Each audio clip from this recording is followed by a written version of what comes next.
Welcome guys, you are watching tech bus 360। সাথে রয়েছে আমি সাদাত হোসেন। টেক নিউজ 360-র আজ হতে চলল 3 নম্বর এপিসোড। আজও আমার হাতে রয়েছে তথ্য প্রযুক্তির অনেকগুলো খবর। চলুন শুরু করি।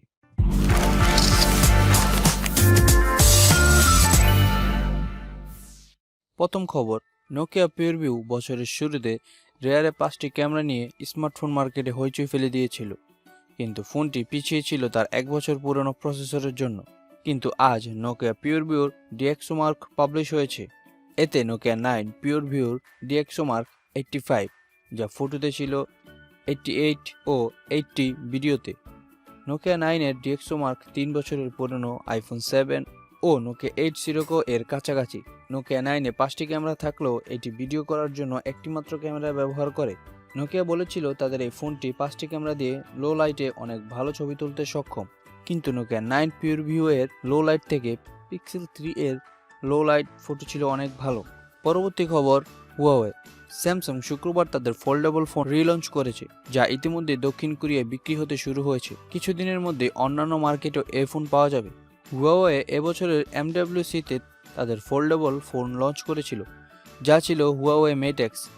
কিন্তু স্যামসাংয়ের ফোল্ডেবল ফোনে সমস্যা দেখার পর তারা তাদের ফোন বাজারে আনতে দেরি করে।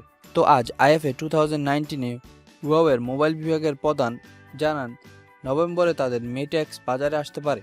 হুয়াওয়ে মেট এক্সে দুটি ভার্সন থাকবে, একটি MWC-19-এ লঞ্চ হওয়া ক্রিন 980 সংযুক্ত এবং অন্যটি ক্রিন 990। তবে এতে ক্রিন 990-র 5G ভার্সন থাকবে কিনা তা নিয়ে কিছু জানায়নি হুয়াওয়ে।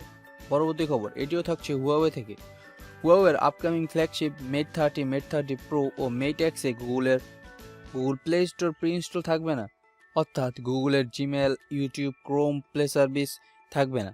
তবে এই তিনটি ফোনে অপারেটিং সিস্টেম হিসেবে অ্যান্ড্রয়েডই ব্যবহার হবে। তবে কিছু সূত্র থেকে জানা গিয়েছে অ্যান্ড্রয়েড সহ ফোনটি বাজারে আসলেও পরবর্তীতে হুয়াওয়ে তাদের নিজস্ব হারমোনি ওএস ফোনগুলোতে ইনস্টল করে দেবে। পরবর্তী খবর, রিয়েলমি থেকে। কিছুদিন আগেও আমরা 90Hz রিফ্রেশ রেট ডিসপ্লেযুক্ত ফোনগুলো দেখতাম প্রিমিয়াম ক্যাটাগরিতে, কিন্তু রিয়েলমি তাদের আপকামিং হাই মিড রেঞ্জ ফোনে 90Hz রিফ্রেশ রেট ডিসপ্লেযুক্ত ফোন বাজারে আনতে পারে। আর এই খবরটি নিশ্চিত করেছেন রিয়েলমির প্রোডাক্ট ম্যানেজার। তিনি উইবোতে একটি পোস্টের মাধ্যমে তা নিশ্চিত করেছেন। ধারণা করা হচ্ছে এর মডেল রিয়েলমি X3 প্রো হবে।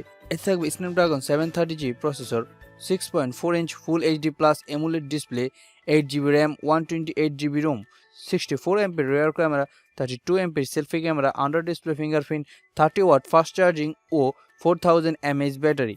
পরবর্তী খবর থাকছে ভিভো থেকে। ভিভোর আপকামিং একটি ফোনের প্রোমো ভিডিও এবং কিছু ক্যামেরা স্যাম্পল লেখা হয়েছে। ভিভোর এই ফোনের মডেলটি হচ্ছে ভিভো V70 প্রো, যা V50 প্রো এর সাকসেসর। ভিভো V70 প্রো রেয়ারে থাকছে 8MP ক্যামেরা ও সেলফিতে 32MP ক্যামেরা।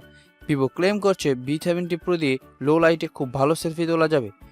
ধারাবাহিকভাবে লিক হওয়া পিক্সেল 4 এর কিছু তথ্য এসেছে আমার হাতে। পিক্সেল 4 এ থাকছে 4GB ও 6GB দুটি ভেরিয়েন্ট। ক্যামেরাতে থাকছে 8x জুম, তবে এটি জানা যায়নি এটি লসলেস জুম না ডিজিটাল জুম। আমাদের সর্বশেষ খবরটি হচ্ছে ব্লকচেইন প্রযুক্তির ফোন নিয়ে। সম্প্রতি ফিনি নামে ডুয়াল স্ক্রিন নকশার একটি ব্লকচেইন প্রযুক্তির স্মার্টফোন উন্মুক্ত করেছে, যার মডেল সিরিনা ল্যাবস। বাংলাদেশের বাজারে এই ফোনটি বিক্রির জন্য অনুমোদন পেয়েছে। এতে থাকবে Snapdragon 855 processor, 6GB RAM, 128GB Rome.